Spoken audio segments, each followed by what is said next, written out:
दरबार में और जो ब्राह्मणों ने नहीं उठाया है, कुछ ब्राह्मणों ने, सबने नहीं उठाया। हम भी ब्राह्मण है और भी ब्राह्मण है, सबने नहीं बोला है। और जो दरबारी हैं आप, हम भी जब डोली के कपड़े बदलते हैं, ये भी ध्यान से सुन लीजिएगा, यहाँ कैमरे सब ऑफ हो जाते हैं जिस दिन कपड़े बदले जाते हैं, और आंखों में पट्टी बांध के जो है उस देवी की प्रतिष्ठा की जाती है कि हम भी उसको नहीं देख सकते, मां स्वरूप में मान दिया। जब उसकी प्रतिष्ठा हो गई तो हम बिल्कुल आंखें बंद करके भाई उसका क्या कहते हैं कपड़ा पहनाना है। जब उसके अंदर के वस्त्र को हम ढक देते हैं तब आंखें खोल के बाहर के वस्त्रों को। बताओ, जब हम एक डोली को अपनी माँ जैसे समझ सकते हैं, मान सकते हैं, तो उसमें दिक्कत वाली कौन सी बात है? जब वस्त्र बदलते हैं तो हम अपने नेत्र बंद रखते हैं। इस प्रकार से अजय बिजलानी जी का कहना है कि हम वस्त्र चेंज करते हैं माता जी के। इतना बड़ा भाव, इतना अच्छा सुंदर भाव आप लोगों को सीखने का अवसर है। इन बातों से सीखो, इन चीजों से। जय हिंद साथियों, कैसे आप सभी लोग? आई होप आप सभी लोग अच्छे हैं। तो दोस्तों, आज बात करते हैं सुरकंडा देव डोली के बारे में। एक क्लिप आपको सुनाते हैं।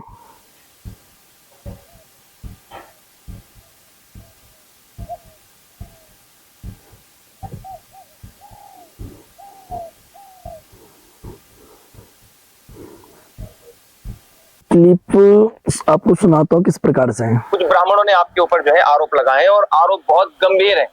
इतने गंभीर है, अब वो हमारे चैनल पे लगाए हैं वो बात अलग है, लेकिन बहुत गंभीर आरोप आप पे लगाए। और सबसे पहला आरोप तो एक ब्राह्मण का ये है कि डोली जैसा कुछ होता ही नहीं है। ये पहली बात, कोई ब्राह्मण पहली बात तो अपने सनातन का विरोध करेगा नहीं, ठीक है। जो वेदी पाठी ब्राह्मण हो वो कभी अपने सनातन का विरोध करेगा ही नहीं।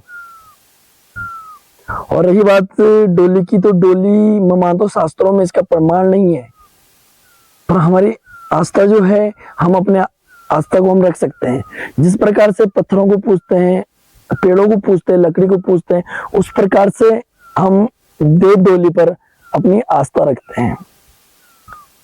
सबको अपने आस्था को पूजने का अधिकार है। और हम इतने बड़े नहीं होंगे, हम इतने विद्वान नहीं होंगे कि हम देवताओं के ऊपर टिप्पणी करेंगे। जिस प्रकार से आजकल के लोग देवताओं के ऊपर नहीं छोड़ रहे, देवताओं के ऊपर टिप्पणियां कर रहे हैं, हम अपने को इतने परफेक्ट समझ रहे हैं कि हमने थोड़ा बहुत पढ़ लिया तो हम अपने को देखी ना कि हम कर क्या रहे हैं हम। और आगे दिखाता हूं आपको वीडियो क्या है आगे। किसी ने भगवान को माँ दुर्गा के अष्ट रूप में दिखा दिया, किसी ने भगवती को 10 रूप में, 10 हाथों में दिखा दिया। तो भगवान ऐसा है कि जो भगवान को जिस रूप में पूजेगा वो उस रूप में पूज सकता है। अजय बिजलानी जी ने कहा कि भगवान को आप जिस रूप में पूज सकते हैं, जिस रूप में आपकी आस्था हो आप उस रूप में पूज सकते हैं।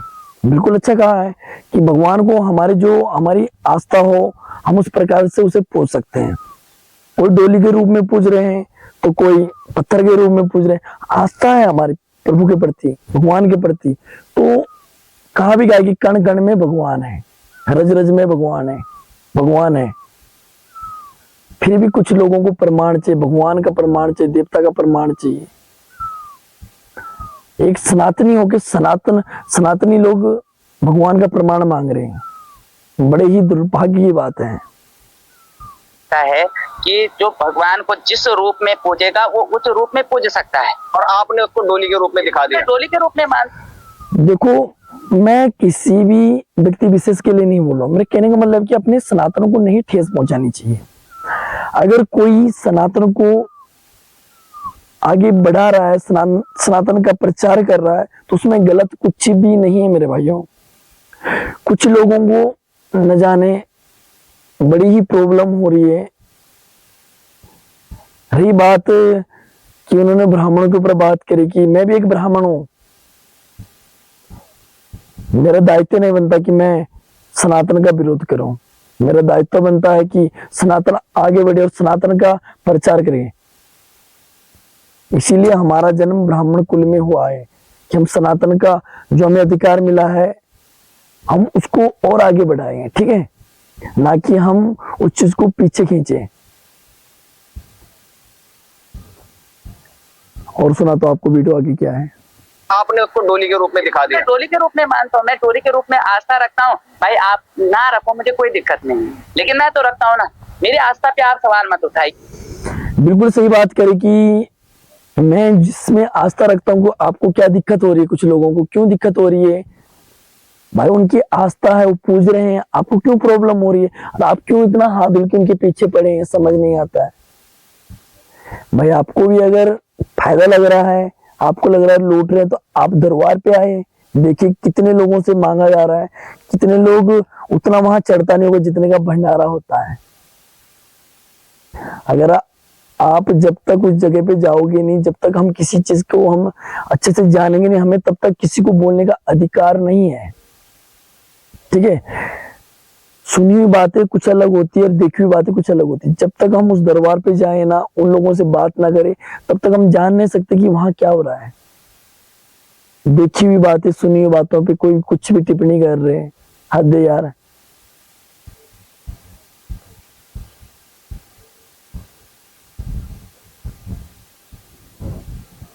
हम भी जब डोली के कपड़े बदलते हैं, ये भी ध्यान से सुन लीजिएगा, यहाँ कैमरे सब ऑफ हो जाते हैं जिस दिन कपड़े बदले जाते हैं, और आंखों में पट्टी बांध के जो है उस देवी की प्रतिष्ठा की जाती है कि हम भी उसको नहीं देख सकते, माँ स्वरूप में मान दिया। जब उसकी प्रतिष्ठा हो गई तो हम बिल्कुल आंखें बंद करके भाई उसका क्या कहते हैं कपड़ा पहनाना है। जब उसके अंदर के वस्त्र को हम ढक देते हैं, तब आंखें खोल के बाहर के वस्त्रों को।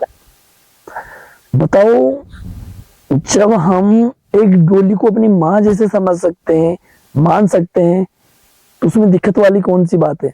जब वस्त्र बदलते हैं तो हम अपने नेत्र बंद रखते हैं। इस प्रकार से अजय बिजलान जी का कहना है कि हम वस्त्र चेंज करते हैं माता जी के। इतना बड़ा भाव, इतना अच्छा सुंदर भाव, आप लोगों को सीखने का अवसर है। इन बातों से सीखो, इन चीजों से आपको ये चीजें काम लगेगी। हम उन्होंने ये सवाल उठाया है, आंखें खोल के बाहर के वस्त्रों को धारण कराया जाता है। ब्राह्मणों ने ये सवाल उठाया है कि जब दरबार में, और जो ब्राह्मणों ने नहीं उठाया है, कुछ ब्राह्मणों ने, सबने नहीं उठाया। हम भी ब्राह्मण है और भी ब्राह्मण है, सबने नहीं बोला है। और जो दरबारी हैं, आपको दरबारी कह के संबोधित करते हैं, वो कि जो उपासक हैं उनमें सच में इतनी शक्ति है कि वो चावल से हरियाली उगा सकते हैं, डोली को नचा सकते हैं कंधों पर। तो फिर एक बात बताइए, डोली नचाना, अगर कोई अपने माँ को अपने कंधों पे बिठा के तीर्थ यात्रा करवा रहे हैं तो उसमें दिक्कत क्या है? प्रॉब्लम क्या हो रहा है आपको? मतलब जब आपको पास कुछ प्रश्न रहेगा तो आप डोली के ऊपर अब कंधे पे उठाने पे भी प्रश्न लेके आए, बहुत बढ़िया। बात बताइए, यहाँ एम्स अस्पताल है, उसमें वहां इतने मरीज हैं जिनके शरीर काम नहीं कर रहा है, तो क्यों नहीं उन सबको सही कर देते हैं उपासक एक झटके में? जब शक्ति है, जब है तो क्यों नहीं उन सबको सही कर देते हैं उपासक एक झटके में? जब शक्ति है, जब चावल से हरियाली उगा सकते हैं, तो उन बीमारों को ठीक क्यों नहीं करते? भाई सबसे बड़ा पुण्य आपको तब लगेगा जब आप उनको ठीक कर देंगे। ये बहुत बड़ा सवाल। सबसे बड़ी बात, यहाँ पे अजय विद्वान तो ठीक करता नहीं, यहाँ पे परमात्मा करता है। अरे परमात्मा यहाँ के ठीक कर दे। नहीं, वही मैं कह रहा हूँ, परमात्मा करता है। अब जो इस प्रश्न को लेकर आता है, जिसकी अवधि हो चुकी है, उसको तो भाई क्या कहते हैं, चाहे परमात्मा भी होगा उसको क्या कहते हैं नहीं करेगा, ठीक है। और साफ सीधी बात है, कोई इस प्रकार से कई ऐसे रोगी ग्रस्त हैं जो ठीक होकर के एम्स के क्या कहते हैं मिलाने होंगे, क्या कहते हैं, आप डॉक्टर से बात करते, मैं आइए मैं मिला दूंगा, आपको मिला दूंगा। कई ऐसे देखो, उस चीज का भी उन्होंने प्रमाण दे दिया। अगर आप बोल रहे कि माता जी क्यों नहीं उनको सही करते हैं, तो आप अपने धर्म के ऊपर इस प्रकार के नेगेटिव प्रश्न कर रहे हैं। बड़ी सोचने की बात है, एक सनातन के प्रति कितनी नेगेटिव थिंकिंग रख रहा है। आपको ऐसी थिंकिंग नहीं रखनी चाहिए। आइए मैं मिला दूंगा आप दरबार में आकर कि परमात्मा तेरे सिवा मेरा कोई है नहीं, अब तो अब तू करेगा जो न्याय करेगा। वहां पर भगवान को भी जो है विवश होना पड़ जाता है उस आंख को, वहां पर वो प्रार्थ कीजिएगा। सिर्फ आपके दरबार में शक्ति है या जितने दरबार है वहां सब में शक्ति है? मैं इस चीज की पुष्टि नहीं करता। वही तो। अब बताओ, ये बंदा ऐसा प्रश्न कर रहा है कि आपके दरबार में शक्ति या सब। भाई वो अपना दरबार का देखेगा ना भाई, पहले हम अपना घर देखेंगे, दूसरे घर तब देखेंगे। कैसी बात करता है? मैं इस चीज की पुष्टि नहीं करता। वही तो जवाब होगा, परमात्मा तो वहां भी है ना। आपने कहा जहां परमात्मा होगा वहां शक्ति जरूर होगी। अब बताइए। देखो, यदि वो उस प्रकार से भक्ति कर रहे हैं, परमात्मा के प्रति उसका भाव क्या है। तो समाज में गतिविधियां चल रही हैं, हम आपको वो दिखा रहे हैं। मेरे भाई आप वो नहीं दिखा रहे, आप नेगेटिव प्रश्न करके सनातन के प्रति नेगेटिव प्रश्न कर रहे हैं। आपको ऐसा प्रश्न शोभा नहीं देता। आप एक सनातनी हो, आप सनातन का प्रचार करो, भगवानों को प्रचार करो, भगवान क्या है उनकी लीलाएं पढ़ो। मैक उठा के मुझे भी बोलना आता बहुत अच्छे से, मैंने बचपन से सिखाई चीजें। जब तक आप अपने सनातन का अच्छे से प्रचार नहीं करना जानोगे, आप क्या सनातन के बारे में जानोगे। आप सनातन के ऊपर उंगली उठा रहे हो, आप क्या सनातन के बारे में, सनातन की महिमा क्या जान पाओगे आप। उनसे पूछो जिन्होंने पूरी जिंदगी गुरुकुलों में काटी है, जिन्होंने पूरा जीवन संन्यास कर दिया, उनसे पूछो क्या होती सनातन।